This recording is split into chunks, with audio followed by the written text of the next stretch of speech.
हाँ, तो हेलो बच्चों, क्लास 8 के बच्चों, ये कोइंसिडेंस है कि आपका क्लास 8 भी है और साइंस का ये चैप्टर 8 भी है।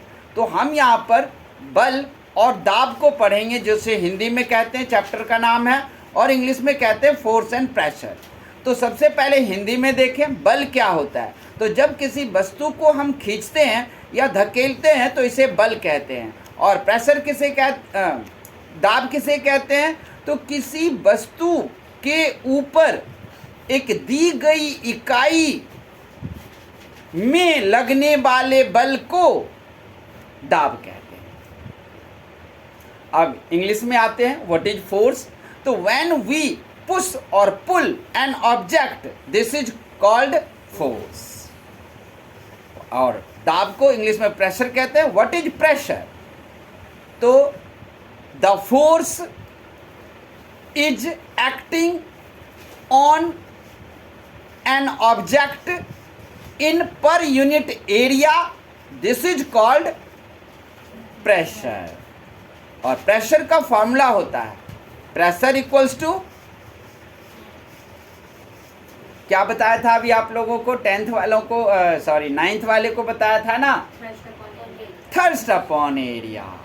प्रेशर का फॉर्मूला क्या होता है? T upon A।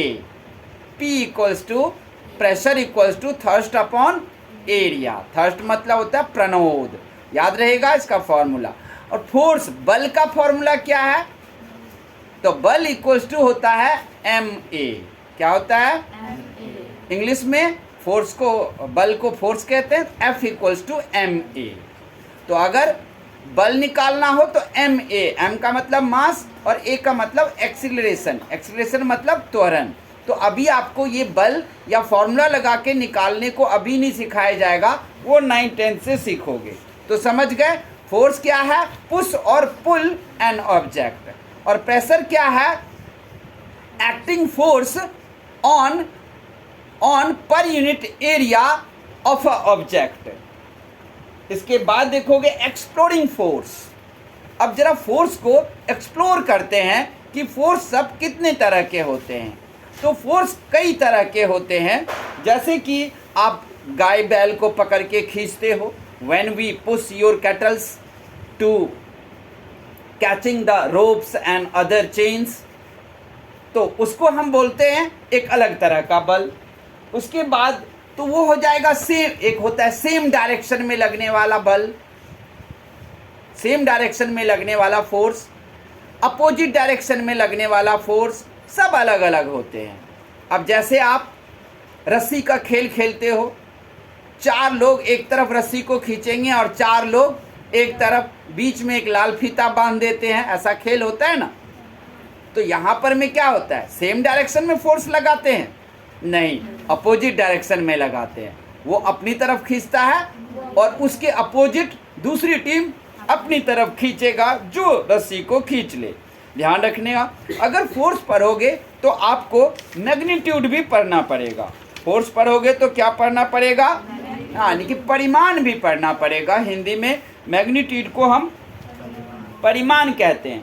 अब force can change the state of motion. आपको, आपका हेडिंग है, क्या हेडिंग है बुक में, कि क्या वस्तु की अवस्था को बल परिवर्तन कर सकता है? तो आप लोग लिखना yes. Force can change the shape of object, motion of object. बल के द्वारा किसी भी वस्तु का हम शेप भी चेंज कर सकते हैं और उसका मोशन में भी चेंज ला सकते हैं।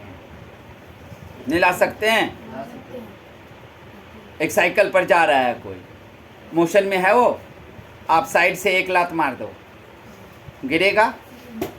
ऐसा हो सकता है कि ना गिरे? ऐसा कभी नहीं हो सकता, वो गिरेगा ही गिरेगा। तो फोर्स ने क्या कर दिया? मोशन में चेंज ला दिया। अच्छा, आप साइकिल चला रहे हो, साइकिल रोकनी है तो आप क्या करते हो? ब्रेक लगाते हो ना। तो ब्रेक लगना क्या है? एक फोर्स है, एक बल लगा दिया ना, इसीलिए उसके मोशन को, पहिए के मोशन को क्या किया? रोक दिया। मोशन मतलब गति। मोशन को हिंदी में क्या कहते हैं? गति, तो आपने क्या किया, उसके गति को रोक दिया फोर्स लगा के। फोर्स लगाने पर और भी चीजें होती है। आपके जूता देखे हो, घिस जाता है ना, क्यों? कौन सा फोर्स था वो? घर्षण फोर्स। हिंदी इंग्लिश दोनों मिक्स कर दिया। घर्षण फोर्स का मतलब फ्रिक्शन फोर्स, और घर्षण फोर्स मतलब घर्षण बल। तो घर्षण वहां पर में बल लगा था, इसलिए ऐसा हुआ। अब बताओ, घर्षण को, फ्रिक्शन फोर्स को कम करने का कोई तरीका है? जूता के सोल ना घिसे उसका कोई तरीका है? नहीं है ना एक तरीका। अब जूता खोल के हाथ में ले लो, कभी भी आपका जूता का सोल नहीं घिसेगा। और क्या, आप अगर पहनोगे तो उसमें घर्षण बल लगेगा ही, चाहे आप किसी भी रोड, पक्की सड़क पे चलो या कच्ची सड़क पर चलो, वो लगेगा ही लगेगा। शीशे के सड़क पे क्यों ना चल लो, थोड़ा कम लगेगा फ्रिक्शन, शीशे पे लगेगा वहाँ भी जरूर।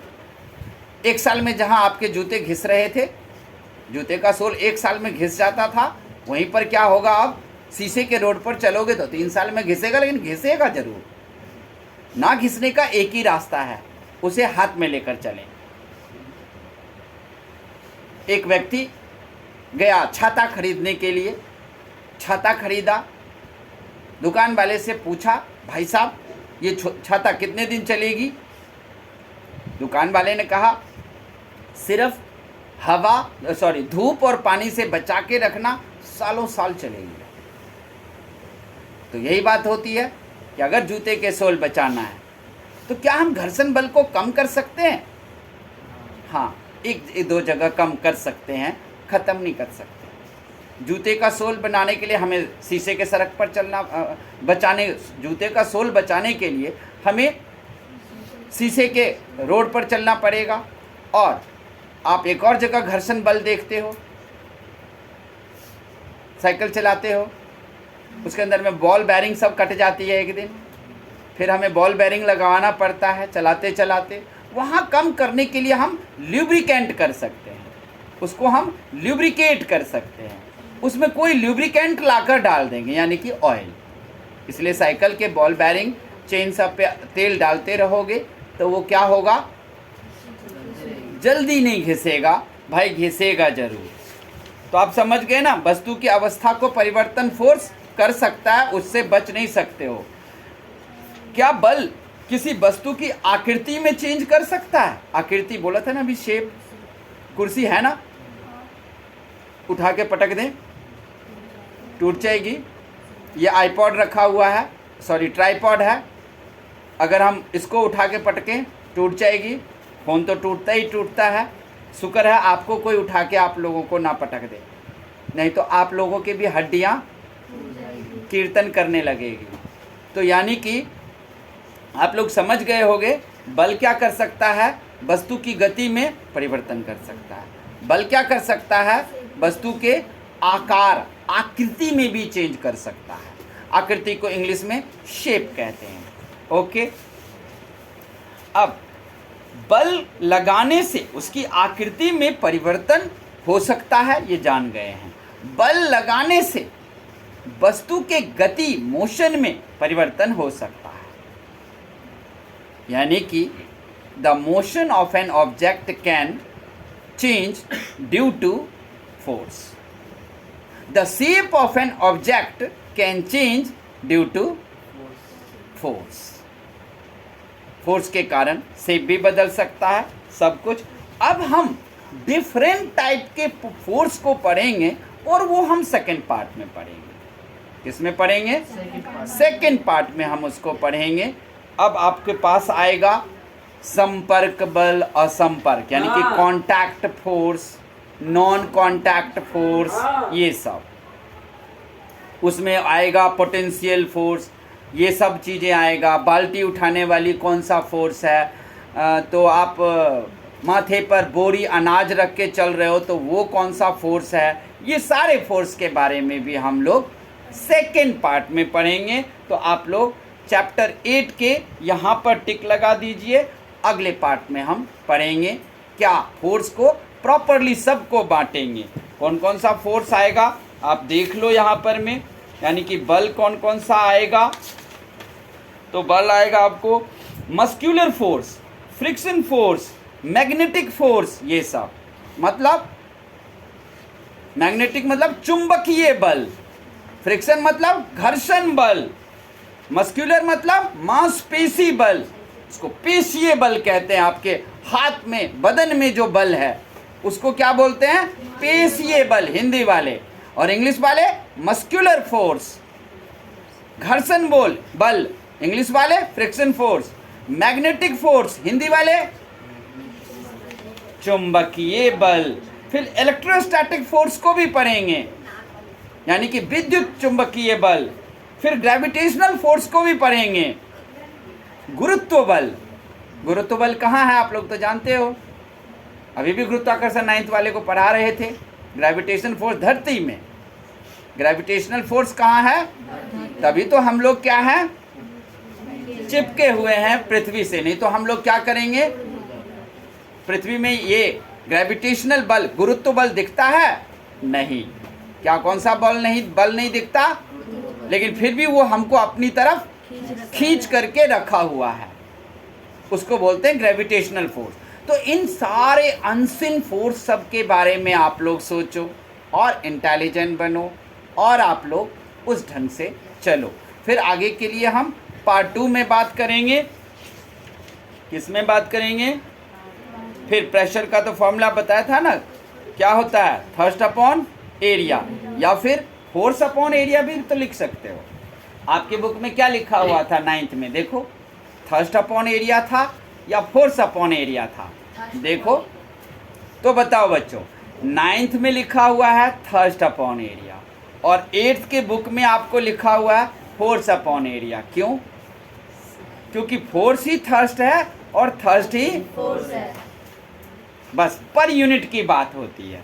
क्या होती है, हाँ, कितने इकाई में कितने टाइम में लगा, ये सब कुछ डिपेंड करता है। ठीक है, ओके, तो हम सेकेंड पार्ट फिर बाद में पढ़ेंगे। तब तक के लिए सबको धन्यवाद। अच्छा लगे तो ज़रूर आप लोग सब्सक्राइब करें।